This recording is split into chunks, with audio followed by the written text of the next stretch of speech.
Buenas tardes, aquí me encuentro con la profesora Clarita Reyes en el municipio de Pital, quien nos va a colaborar con la entrevista.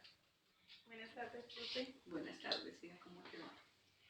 Profe, ¿cómo hacía usted en su proceso de planeación y adaptación de la clase para los niños de preescolar?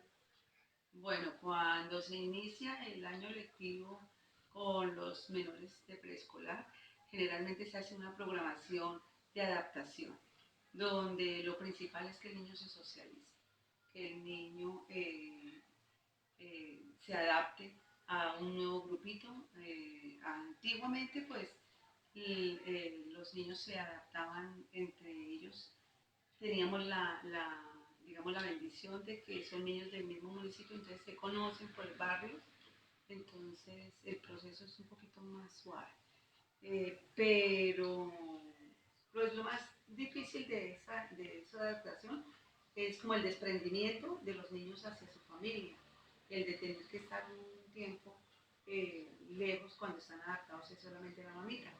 Inicialmente pues lloran, no se quieren quedar, hacen pataletas, berrinches por acá, por allá, a ti no te ponen cuidado en nada casi, es muy difícil. A algunos papitos se les pedía el favor de que se quedaran para que estuvieran con nosotros un tiempo y se dieran cuenta los niños, se fueran adaptando y se dieran cuenta los niños qué era lo que hacíamos y que la iban a pasar rico. Entonces ese era más o menos el proceso de adaptación.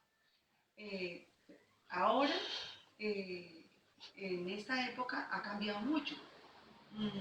De pronto sí seguimos un poquito el cambio, ellos sufren el cambio, pero tenemos ahora la facilidad de que los niños vienen generalmente de un hogar, bien sea de un hogar de bienestar o de múltiple, que es donde están ya grandecitos.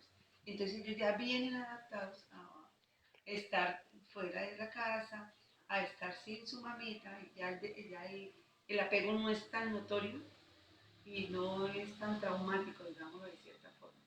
Pero por esa circunstancia, entonces es más fácil. Entonces ya vienen compañeritos del hogar de bienestar, entonces ya les queda más fácil. Pero no con eso no quiere decir que no, si ahora es menor, pero el llanto, porque tú sabes que cuando un niño llora a nosotros le pega el llanto. En cambio ahora ya la cosa es más suave. Profe, ¿y por qué usted cree que es importante el proceso de adaptación? Pues mira, el proceso de adaptación es vital, porque si un niño no se adapta, el niño no va a hacer nada, ni va a hacer ni va a dejar de hacer, porque la docente, pues imagínate, uno como docente se encuentra con el dilema de que, bueno, ¿qué hago? ¿Atiendo a este o atiendo al que está llorando? ¿Sí? Y la idea es calmarlos. Entonces, por eso es que es importante porque en la medida que el niño se adapte, entonces ya empieza, ya puede uno como docente iniciar lo que es la tarea académica.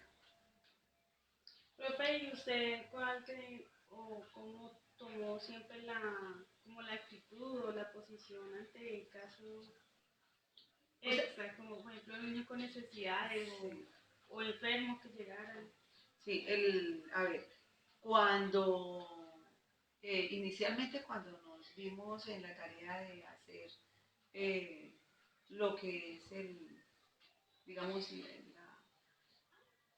la inclusión de los niños de necesidades especiales, pues siempre fue duro porque, por ejemplo, en el caso mío, yo tuve una niña que me pegaba, me daba patadas, me cogía del cabello, me alaba y me dejaba en el suelo.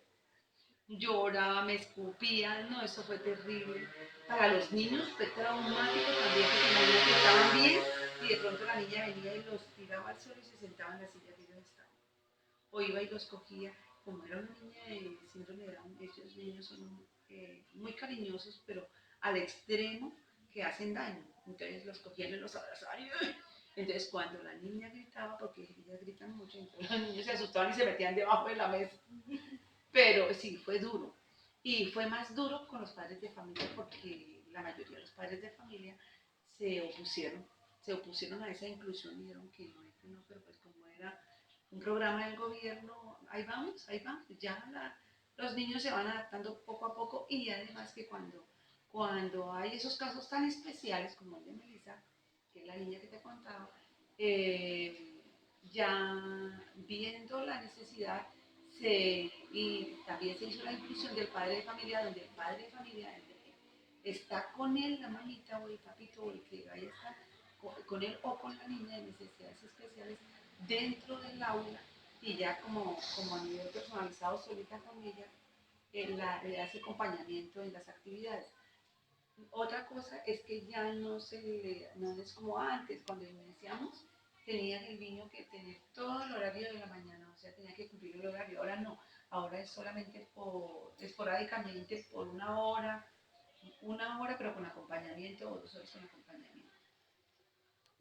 Profe, pues hace un momento me decía que los papás están relacionados en el proceso con los niños, que los acompañaban algunos en el proceso de adaptación.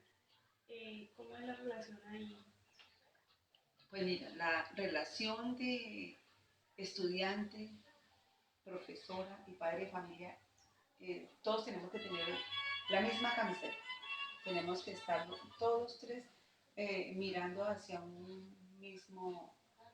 misma meta. Todos tenemos que tener como ese objetivo puesto precisamente en el niño. Entonces, tanto la mamá como el estudiante y como el profesor tenemos que estar unidos en eso y trabajar. O sea, el papá tiene que saber qué es lo que el niño va a hacer, depende de la actividad que vaya a hacer y hacerle el acompañamiento también. De pronto porque el papá, como ya tiene a su hijo, ya lo conoce más, ya le puede colaborar a uno en cuanto a la disciplina, digamos, más. Y también, pues obviamente, le ayuda a reforzar en la casa todo lo que pueda, pero son niños que de verdad duran en un grado perfectamente 3 4 5 años. El caso de Melissa, que yo te digo, es un caso que ya tiene 6 años y todavía la tengo. Ya la niña tiene 13 años. Profe, ¿y usted ha utilizado las mismas estrategias desde que comenzó su docencia o cada año se modifica o dependiendo el grupo que tenga? Pues mira, eh, siempre dependiendo de la necesidad. Un año no es igual que el otro. Por ejemplo, no podemos hablar de que los niños de ahora tengan más o menos las mismas características de hace 10, 15 años, 20 años.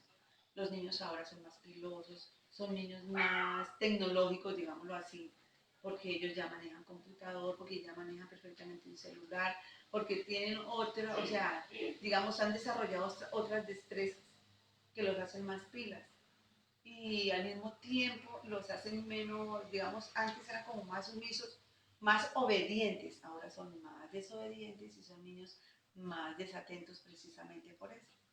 Pero, o sea, uno como docente tiene que buscar la estrategia y tiene que adaptarla a la época en que esté.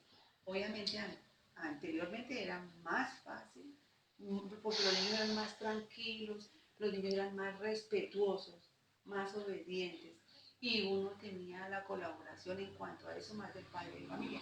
Ahora el padre de familia es más alcahueto y entonces justifica más las acciones de los hijos y no ven de pronto que la docente tenga algo de, digamos, de veracidad, entonces se inclinan más por el niño o la niña.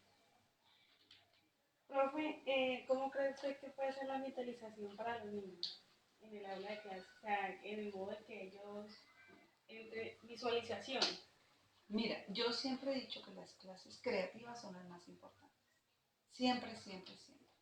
Y en cuanto al, digamos, uno como docente de preescolar tiene que ser muy recursivo y tiene que saber eh, elaborar sus clases y desarrollarlas con muchísima creatividad. Es decir, que tú tienes que ser, si tienes que hacer muecas, haces muecas, si tienes que cantar, si tienes que hacer voces, o sea, tú tienes que ser prácticamente como un payaso. El que tú seas como un payasito y que todos, que hace que el niño sea más atento, que el niño sea más alegre, que le anime más poner atención. Entonces, yo pienso que esa es la parte más vital, porque tú no le puedes dar una clase de cátedra a un niño, porque los niños se aburren y definitivamente no te hacen caso. Pero tienes que lograr centrar la atención del niño en ti y en lo que tú hagas. Creo que a la hora de desarrollar el momento de adaptación ha sido difícil, ha tenido dificultades. Sí, he tenido varias dificultades. He tenido varias dificultades porque hay un niño que viene con una indisciplina fatal, que vienen, hay niños que vienen con un mal vocabulario de la casa y que desafortunadamente, pues como estamos en un medio donde el papito y la mamita se pelean, se dan duros, se agreden y son niños muy agredidos también, entonces hay muchos niños que hay que buscar estrategia, tú tienes que buscar bien el niño. Si el niño está pidiendo a gritos que afecto, entonces tú le das afecto y esa es la mejor forma. Y si el niño no es que sea afecto, sino que es indisciplinado y más con consentimiento de los papás, pues tú tienes que mirar a ver qué estrategia le haces. Yo les hago muchas estrategias, entre esas la de que tú ya sabes que yo los nombro el secretario del día y los coloco ahí para que me colaboren, que aquí, ya, allá, y que venga secretario, o sea, darle la importancia y decirle a ellos que como son los secretarios tienen que dar ejemplo. Entonces eso los obliga a ellos a mejor comportamiento. Ah, bueno, creo que. ¿Y cuánto tiempo lleva la docencia? Ay, mi amor, pues imagínate si tú pasaste por el lado mío. Aquí en el municipio del Pitar llevo 30 años, pero como docente de preescolar llevo casi 40. Voy a cumplir los 40 años. Ah, bueno, profe, muchísimas gracias. Bueno, ok, hija, cuando quieras, con mucho gusto. Bueno, muchas gracias.